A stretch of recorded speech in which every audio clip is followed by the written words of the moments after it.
امریکی سینٹ میں پیش ہونے والے بل میں کہا گیا ہے کہ امریکی وزیر خارجہ اور وزیر دفاع قومی انٹیلیجنس کے ڈائریکٹر کی مشاورت سے رپورٹ تیار کریں جس میں غیر ریاستی اور ریاستی عناصر بشمول پاکستان کی طرف سے طالبان کو ملنے والی مبینہ مالی مدد، محفوظ پناہ گاہوں، ساز و سامان اور تربیت کی فراہمی کا جائزہ لیا جائے اور ذمہ داران پر پابندیاں عائد کی جائیں۔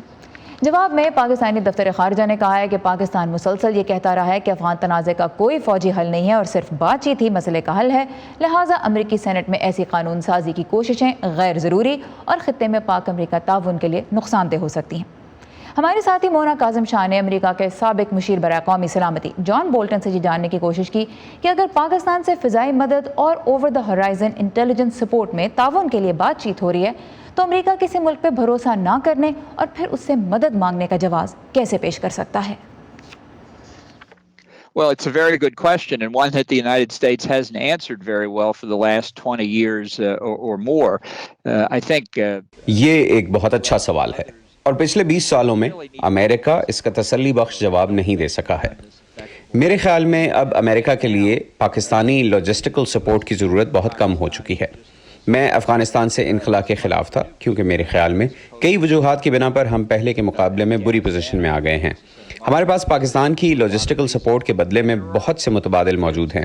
ان متبادل وسائل کے اپنے اضافی نقصانات ہو سکتے ہیں، لیکن ہمیں پاکستان کے ساتھ اس قسم کے تعاون کی اب ضرورت نہیں ہے جیسے پہلے تھی، لہٰذا میں امید کرتا ہوں کہ اسلام آباد میں موجود حکومت اس نقطے کو سمجھے۔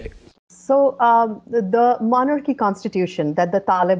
طالبان بادشاہت کے دور کا آئین نافذ کرنا چاہتے ہیں جس میں وہ کچھ نکات میں تبدیلیاں بھی کرنا چاہتے ہیں۔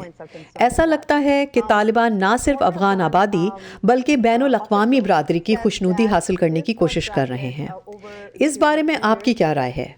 we've now had a little bit over a month of Kabul اور ملک کے بیشتر حصوں میں طالبان کی حکومت کو 1 مہینے سے زیادہ کا عرصہ ہو چکا ہے اور ان کے اعلیٰ وزراء اور دیگر سرکاری عہدیداروں کے انتخاب کو دیکھتے ہوئے اور جو انہوں نے یونیورسٹیوں میں خواتین کی تعلیم کے حوالے سے کیا ہے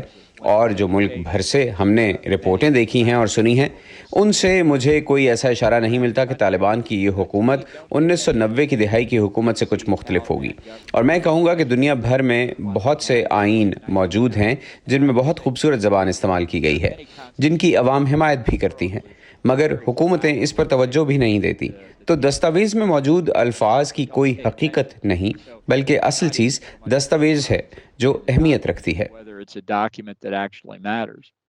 ایمبیسڈر بولٹن، افغانستان معاشی بحران کے تہانے پر کھڑا ہے اور بین الاقوامی کمیونٹی نے انسانی حقوق، خاص طور پر خواتین کے حقوق کے معاملے پر افغانستان کے لیے غیر ملکی اثاثوں کو منجمد کیا ہوا ہے۔ آپ کے خیال میں یہاں بین الاقوامی برادری کا کیا کردار ہونا چاہیے؟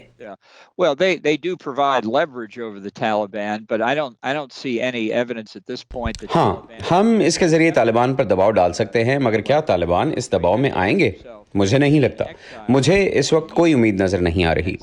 آپ کو اپنے آپ سے پوچھنا ہوگا کہ اگر کوئی 20 سال سے جلا وطنی میں رہا ہو اور پھر اچانک سے اسے کنٹرول مل جائے، کیا آپ واقعی سوچتے ہیں کہ ان کے خیالات میں اعتدال آیا ہوگا یا وہ اور سخت گیر ہو گئے ہوں گے؟ میرے خیال میں دوسری بات کا امکان بہت زیادہ ہے۔ مجھے لگتا ہے کہ ہمیں اس وقت تک امداد روکنی چاہیے جب تک کہ وہ ایسے کام کرتے ہیں جنہیں ہم ناپسند کرتے ہیں۔ میرے خیال میں طالبان کا ریکارڈ ہمارے سامنے ہے، ہم جانتے ہیں کہ انہوں نے کیا کیا ہے، ہم جانتے ہیں کہ ان کا کیا نظریہ ہے، اور یہ کوئی ایسی چیز نہیں جس کی امریکہ حمایت کر سکے، خاص طور پر چونکہ ہمارے پاس اس بات کو یقینی بنانے کی صلاحیت موجود نہیں ہے کہ جو امداد ہم نے فراہم کی ہے اس کو وہ اپنے مقاصد کے لیے استعمال نہیں کریں گے۔ یہ تو جان بولٹن جو سابق امریکی صدر ڈونلڈ ٹرمپ کے مشیر برائے قومی سلامتی رہے تھے کچھ عرصہ۔ آنے والے دنوں میں ہم امریکہ اور پاکستان کے تعلقات اور ساتھ ہی افغانستان کی صورتحال کے بارے میں مختلف حلقوں کی آراء آپ کے لیے لے کے آتے رہیں گے۔ اس وقت ہم چلیں گے وائس آف امریکہ کے نامہ نگار ایاز گل کی جانب جو اسلام آباد سے بذریعہ اسکائپ ہمارے ساتھ ہیں۔ ایاز، ہم نے دیکھا کہ طالبان نے امریکہ کو پیغام دیا ہے کہ وہ اس کی فضائی حدود میں ڈرونز استعمال نہ کریں، چین نے بھی اس موقف کی تائید کی ہے، اور ہمارے ساتھی مونا کاظم شاہ نے ہی سہیل شاہین سے بھی جب انٹرویو کیا تھا تو انہوں نے بھی کہا تھا کہ داعش سے جہاں تک نمٹنے کی بات ہے تو طالبان خود بھی یہ کر سکتے ہیں۔ اس وقت طالبان کی عسکری حکمت عملی کیا ہے اور ترجیحات کیا ہیں؟ سارا طالبان کو اس وقت خاصی مشکلات کا سامنا ہے، سیاسی طور پر، اقتصادی طور پر اور عسکری حیثیت میں بھی وہ اس وقت ایک انتہائی مشکل صورتحال سے دوچار ہیں، لہٰذا ان کا یہ کہنا کہ وہ داعش سے نمٹ سکتے ہیں ایک بڑا سوالیہ نشان ہے، کیونکہ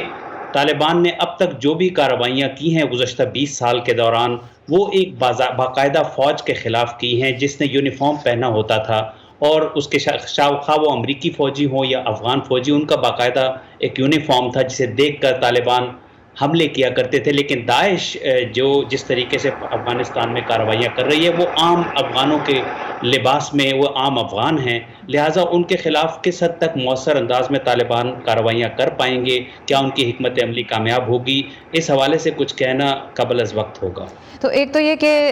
ٹریک کرنا داعش کے اہلکاروں کو وہ مشکل کام ہے، دوسرا یہ بھی کہ فوج کسی بھی ملک کے وہ کچھ اصولوں کے تحت لڑتی ہے، جبکہ جو دہشت گرد گروپ ہیں ان کے کوئی اصول بھی نہیں ہوتے، تو اس وجہ سے بھی مزید مشکلات ہو جاتی ہیں. تھوڑی سی بات کی مونا کاظم شاہ نے ظاہر شاہ کے دور کے آئین کی. طالبان کہہ رہے ہیں کہ وہ اس کے کچھ حصوں کو استعمال کریں گے، تو تھوڑا سا ہمارے ویورز کے نالج کے لیے بتائیے کہ کیا وجہ نظر آتی ہے کہ طالبان نے ظاہر شاہ کے دور کے آئین کو منتخب کیا ہے اور اس کے کچھ حصوں کو وہ استعمال کرنا چاہتے ہیں. اس آئین میں ایسا کیا ہے؟ دیکھیں سارا، یہ جو ہمارے ذرائع ہیں، اور جب دوحہ میں مذاکرات انٹرا افغان چل رہے تھے، جو افغان حکومت کی ٹیم تھی اور طالبان کی ٹیم، ان کے مابین جو مذاکرات ہو رہے تھے، تو کسی ایک نقطے پہ اگر ان میں اتفاق تھا طالبان کا کابل پر قبضے سے قبل، تو وہ یہی وہ آئین تھا 1964 کا آئین، کہ جس کی کئی شقوں پر سب لوگ متفق تھے کہ اگر اس میں معمولی ترامیم کر کے اس کو نافذ العمل کر دیا جائے تو شاید اس پر ایک اتفاق رائے ہو سکتا ہے. یہی وجہ ہے کہ طالبان نے اب اسی آئین کا سہارا لیتے ہوئے، اور افغان معاشرے میں جو ظاہر شاہ کی ایک بہت بڑی فالوئنگ رہی ہے اور بڑے لوگ ان کے اس دور کو 1964 کے بعد جو افغانستان میں پارلیمانی جمہوریت کی دہائی رہی، اسے گولڈن ایرا کہا جاتا ہے، افغانستان کا بڑا پرامن وہ دور تھا. تو اس کے جو حامی لوگ ہیں ان کی حمایت بظاہر حاصل کرنے کے لیے طالبان نے یہ کوشش کی ہے، لیکن یہ واضح نہیں کیا ہے کہ وہ کن ایسی شقوں کو اپنے نظریات یا شریعہ کے متصادم سمجھتے ہیں اس آئین میں، کیونکہ اس میں سب سے اہم بات یہ تھی کہ خواتین کو پہلی مرتبہ ووٹنگ کا رائٹ دیا گیا تھا، اور اس کے بعد سے خواتین کی افغان سیاست میں ایک جو شمولیت تھی اس میں بڑا بتدریج اضافہ ہوا ہے. تو کیا طالبان اس شق کو برقرار رکھے، اس کو نافذ العمل کریں گے، کیونکہ یہی وہ معاملہ ہے جس پر طالبان کو اس وقت شدید تنقید کا سامنا ہے کہ جو خواتین کے حقوق ہیں یا لڑکیوں کے تعلیم کے حاصل کرنے کے حوالے سے جو معاملات ہیں، اس وقت وہ اس پر جو اپنی کمٹمنٹس ہیں، جو اپنے وعدے ہیں، وہ طالبان ابھی تک ڈیلیور نہیں کر پائے ہیں. اور آج تو قطر کے جو وزیر خارجہ ہیں انہوں نے ایک پریس کانفرنس میں